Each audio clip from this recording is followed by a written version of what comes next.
providing care for a loved one can have long-lasting consequences on mental health. In this third episode of our self-care series, we're talking about self-care for the mind. You're listening to Heartbeat from the Heart of Hospice. I'm Jerry Fenter, here with Helen Bauer. Whether you're a family caregiver or an end-of-life professional, we're here to enhance your hospice experience by connecting you with information you can use about end-of-life care. Because we know how busy life can get, Heartbeat is designed to give you helpful information in a bite-sized format.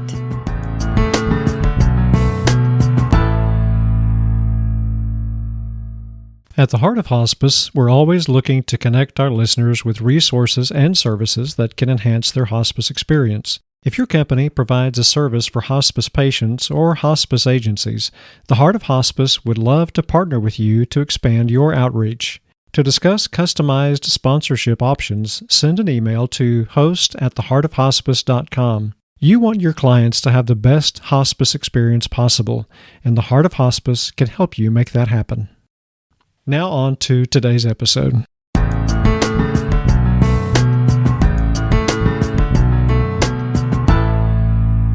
Okay, number 3 in our series on self-care, and we're talking about mind today. So, why we're talking about mind? Mind, body, and spirit are irretrievably linked. Yes. You can't break that. So it's not enough to care for the body. It's not enough to care for just the spirit. You have to care for all three. And so we talked about body in our last episode. Right. And gave some tips to our listeners about things that they could do to improve their self-care for the body. So today we're going to talk about self-care for the mind. Our focused audience for this series are the unpaid caregivers in the U.S. If you've been listening to the series, you probably already know that there are over 50 million unpaid caregivers across the U.S. That's almost a quarter of the population. That's a lot of people, lot of people. Yeah. And they provide, someday we'll have to look up the number of hours. I think there's some statistics where they track and do an average of how many hours a year of work are put in by unpaid caregivers. Yeah. It's phenomenal. And those caregiving responsibilities put a strain on us mentally. Oh, it can't help but put a strain on us mentally. There's so many things to try to remember. How many meds does the patient need? When do they take the meds? How many appointments do they have? Right. If they're on hospice, when is the nurse coming? When was the catheter changed last? Right. When are all the other team members coming? When's the social worker coming? When's the chaplain going to come? Right. It can be overwhelming at times. Absolutely. And here's a big one. When was the last bowel movement? Listen, the nurse is always going to ask that. You want to make sure you know it. Yes. Write down when they have their bowel movements. I'm just trying to be helpful. Oh. Little nursing perspective there. Yeah, thank you. I'm just a chaplain. And I know you're very grateful for that right about now. Let's talk about what it looks like when a caregiver begins to feel the strain on his or her mental abilities. Okay, we've already mentioned that they feel overwhelmed, but right. The overwhelm can also show in being distracted, forgetful even. Right. Inability to focus. Yeah. Yes. Inability to absorb new information. It's kind of like the cup is filled to overflowing and there's just no space on the hard drive, the computer. There's no space left to put any new information. Right. It's kind of like habits. Some things we just do out of habit and we don't even think about it. But then when we try to change a habit, all of a sudden it's like, oh, what's happened here? Right. So new information that comes in can be hard to absorb. And then there's the emotions that are affected too. People become impatient, short-tempered, or they may feel guilt or maybe even some insecurity. Sure. I've had a personal caregiving experience where I became sleep deprived for several days. And of course, that impacted my physical body, but my mental capacity was not great. I couldn't keep track of everything. I had to make sure I was writing things down. I felt very overwhelmed and short-tempered. Oh, wow. Let's put it in a nutshell. I was cranky. That's one way to describe being short-tempered, I think. Yeah, is that's cranky. the nice way of saying it. And I'm sure other people would say there's another word for that. But yes, it's easy to become that way, and it doesn't take long. Caregiving responsibilities can be very overwhelming. So today we're talking about some ways to offset, to mitigate that caregiver overwhelm and the burden of that caregiving responsibility on your mental abilities. All right, here's our first tip for you. Find somebody to talk to. Find someone to talk to, whether it's in person, on the phone, whether it's a Zoom with video chat feature, or Skype, FaceTime. FaceTime on your phone. Sure, whatever. Just find somebody to talk to. Sometimes, let's just be honest, you need to vent. Right, and there's nothing wrong with that. So you want to vent to the professional people, your hospice social worker, your hospice spiritual counselor or chaplain on your hospice team. They are professional listeners. Yes, they are. And so you can use those two disciplines in particular to help you with these situations that put some mental stress on you as a caregiver.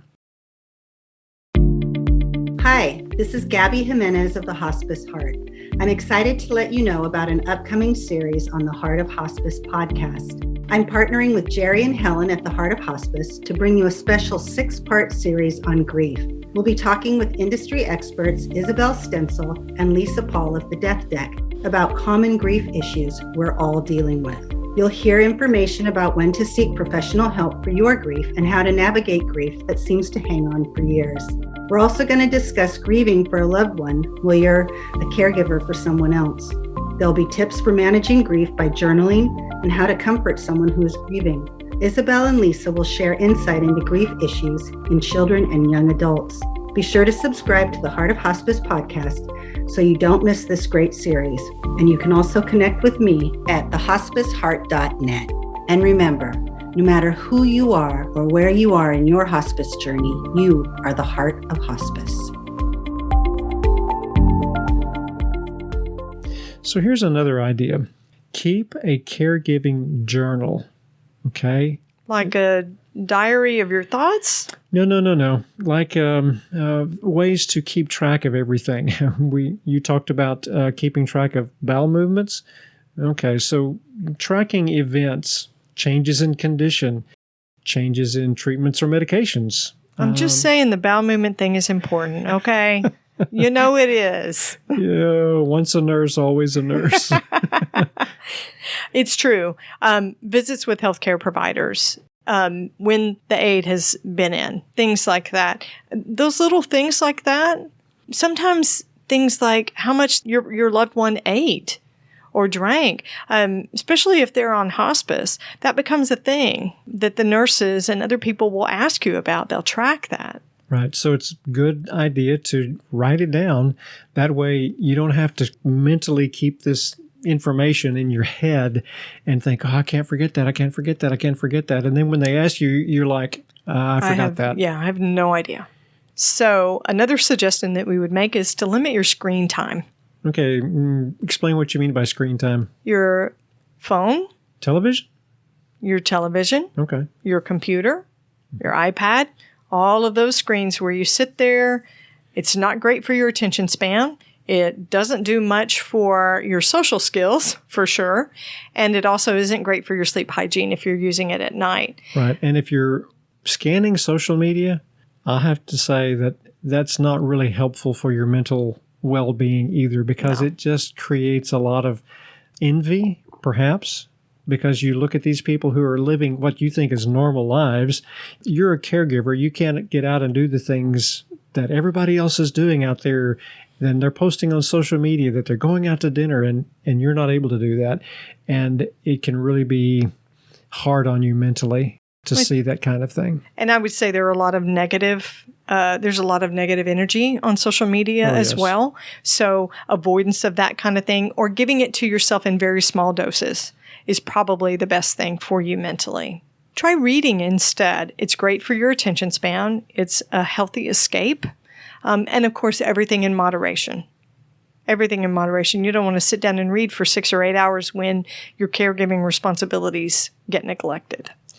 So the overwhelm can also be helped by accepting offers of help. Many times I have seen caregivers who have been given realistic offers for help, and they're like, oh no, I can't let anybody else do this. I've got to do this on my own. And that only sets them up for burnout, and it's not good. And burnout can be a mental health issue as well. It surely can. And I will say that was part of my personal caregiving experience. Some of it for me was wanting to control everything. It was a feeling of control. If I did everything, I know how it got done and I know when it got done.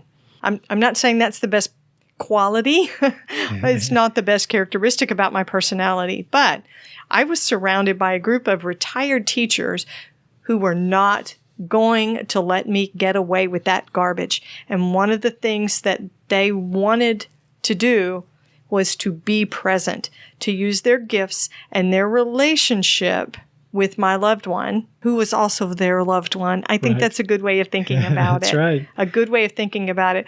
They wanted to share their gifts and they wanted that connection. And so we became a village. I didn't know in the moment that I needed it that much, but once it got started, I thought, man, how did I ever try to start this without these ladies? Right. And it made a huge difference in your mental health as well. I think. Absolutely. Because they knew my loved one as their friend, almost like family, like sisters. And I never worried a minute when one of them was at the bedside because I knew it was like my being there myself. They were awesome. Right. And like you said, they wouldn't take no for an answer. They're like, we've got this schedule set up and here's where you fit in. And it worked out perfectly. I couldn't have done it without that. Right. I could not have done it without that. It would have limped along horribly. So one of our last tips today is to use brief meditation moments during the day. So maybe stop for just 5 minutes, read a little devotional or an inspirational quote, but find that moment in your day when you can sit, take a deep breath, read a meditation of some sort, and find a sense of peace in that.